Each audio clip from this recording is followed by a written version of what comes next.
Hello,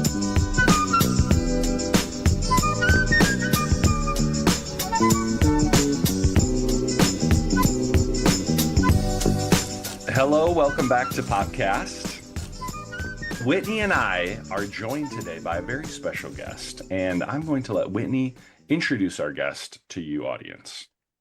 All right. I am so excited that today we get to hear and listen to the amazing Patty McGee. We have a little history. I was an instructional coach when Patty came to my district, and I got to be coached by Patty in the moment when I was conferring with a student about their writing. So that was really cool.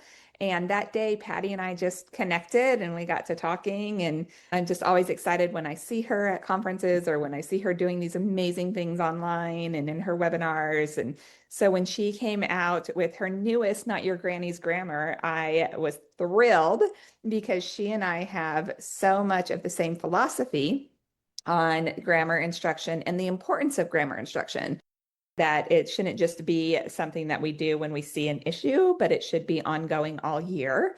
So we are going to talk about grammar instruction through the eyes of Not Your Granny's Grammar and the work that Patty has been doing in schools around grammar instruction. So Patty, thank you for joining us. I am thrilled that you are here. Let's just hear a little bit. Sure. I have the chills right now because it's such an honor to be a part of this conversation with you all as grammar nerds, but also as like-minded educators. I put out this book last June called Not Your Granny's Grammar, greatly under the influence of patterns of power, work, and philosophy. I feel like it's part of the lineage of that.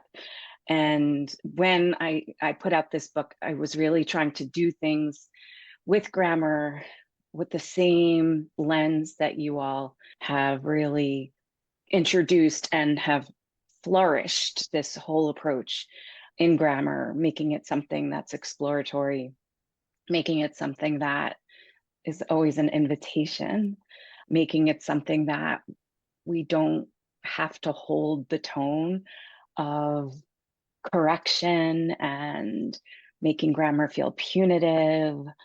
I'm silently correcting your grammar t-shirts, and instead make grammar something accessible and usable for students and accessible for teachers. That's fantastic. We got to talking behind the scenes a little bit about this idea of the contemporary grammarian. So Yes. we got to thinking about ourselves as grammarians, our backstories and where we came from. And I know I still have a lot to learn. And I think that we really need to be out there exploring what it means to be a contemporary grammarian. Patty, what are you thinking around that work? I am thinking that a contemporary grammarian has shed a lot of our traditional grammarian ideals, perhaps, or personas, that we recognize that grammar is something that is not a linear set of rules, that it's deep and nuanced.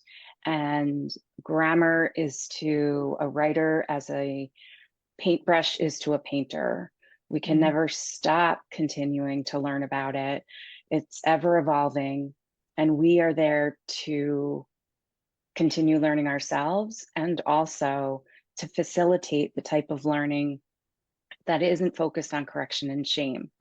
We see grammar in conversation and community, no matter the community, the grammar that we hear and admire. From there, we admire book grammar, which is seen as not correct or incorrect, but as artful on the page. Yeah, And then we it's also really the art, like it brings the art to writing, yes. right? I just remember thinking about myself and just kind of my history with grammar is in seventh grade, I loved seventh grade English because all we did was diagram sentences the whole year. And I loved it. I was really good at it. I was the one that got to go up to the board every day and do it because I was the only one that knew how to do it. I absolutely loved it. But we never did any writing that year. We never wrote. We only diagram sentences. And I never really had an understanding of the point of that, except that it was fun. And it wasn't until high school English that I realized that I had a really hard time writing. Mhm. And my papers in high school would come back red marked all over the place. Thinking back, it was like, well, what was the point of diagramming those sentences for a whole year if it didn't really help me become a better writer and I didn't really have a purpose for it? So that's just a little bit of my background. What about you, Travis? Oh, I was on the opposite end of the diagramming sentences. I was the kid who was always out of his depth. And unfortunately for me in middle school, that seemed like what became a majority of grades. So, as Hmm. much as I loved reading and writing outside of English class, I had poor grades in it. And my parents, they could never figure out what's going on. You fill notebooks with writing, you read all the time. What is happening here? But that I think between that and the DOLs, daily oral language, fixing mistakes, that I felt lucky to get any of them correct. It never transferred to me. Even going into teaching, I still carried some trauma of grammar, if you will, into my teaching career. I was intimidated by it to start, but I was Hmm. lucky enough to have some other professionals in my department who were great about having conversations about it. I think that's something we're going to touch on a little bit later in this episode. The idea of finding a buddy, a mentor, someone to help challenge you and dispel the intensity of grammar and make it more of a conversational, collaborative learning experience that's actually enjoyable. Patty, what about What you? Patty?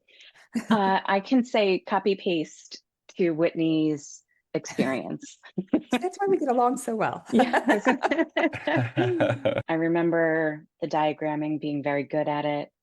But I think us as contemporary grammarians, we admire, and that comes from you all, we admire grammar. And I think that makes a big difference.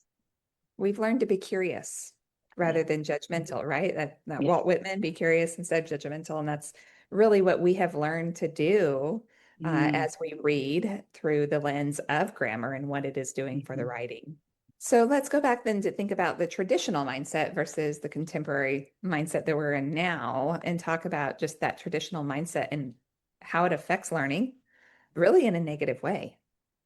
I think the traditional grammarian is somebody who holds, sadly, a more punitive approach to teaching grammar, correcting it with such detail that we don't even quite know what we're supposed to do with it.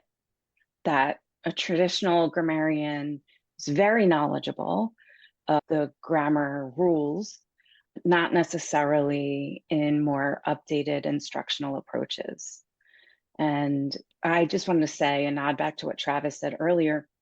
There are so many people that are educators that feel great discomfort around grammar instruction because they self-identify that they don't feel comfortable with their grammar knowledge.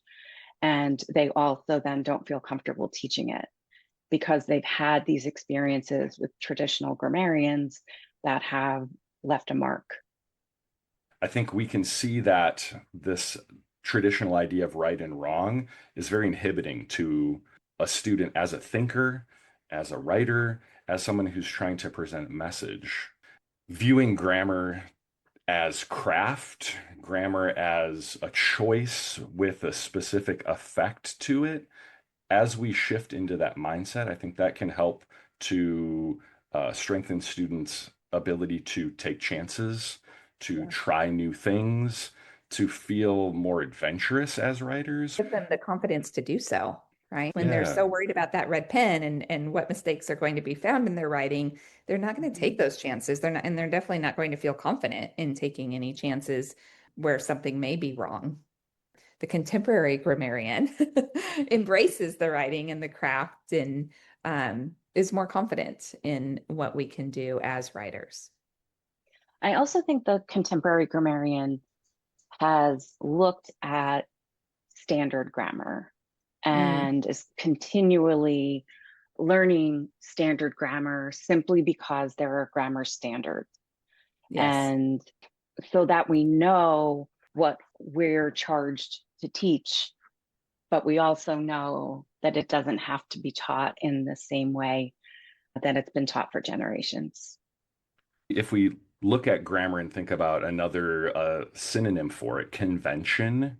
If you look at the definition of that, it is a standardized understanding of the way something is done, right? So to really affirm what you're Mhm. saying here, studying the conventions and knowing just generally speaking what they do is, I think, very important for us to all have the same foundational understanding.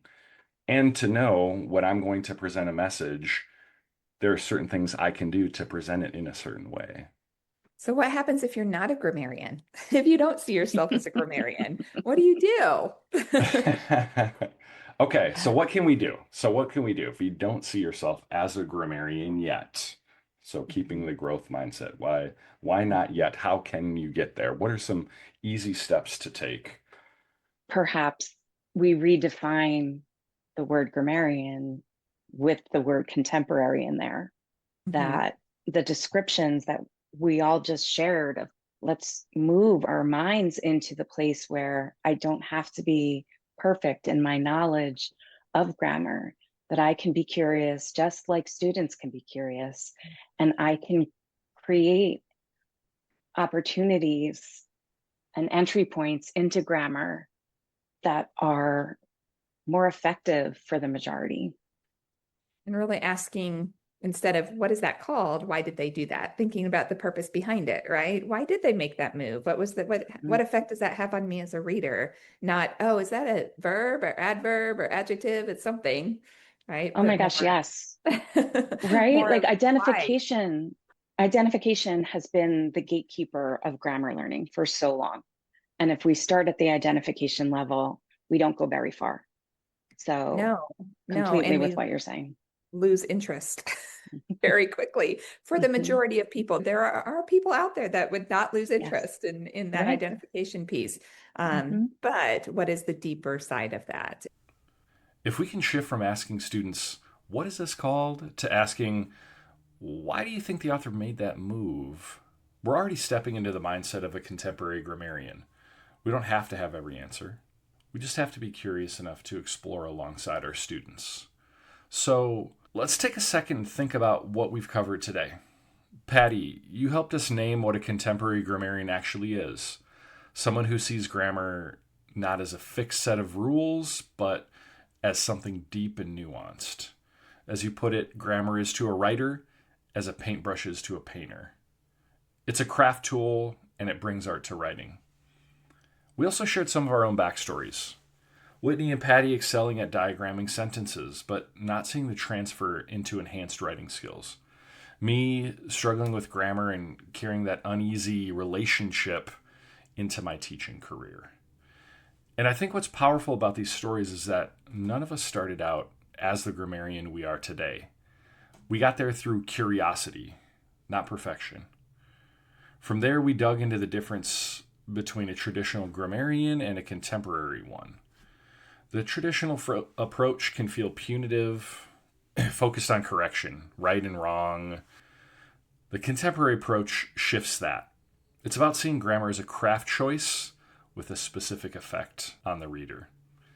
It's about knowing the standards, but understanding they don't have to be taught the way they've always been taught.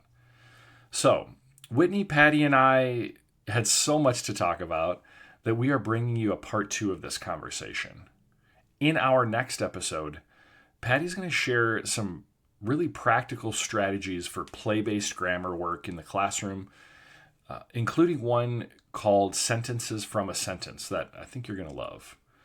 We also dig into the myth of mastery, the idea of giving yourself grace as a learner, and we each share a next step that we hope will be helpful for you on your path as a contemporary grammarian. Looking forward to continuing this great conversation soon in part two. We'll see you next time.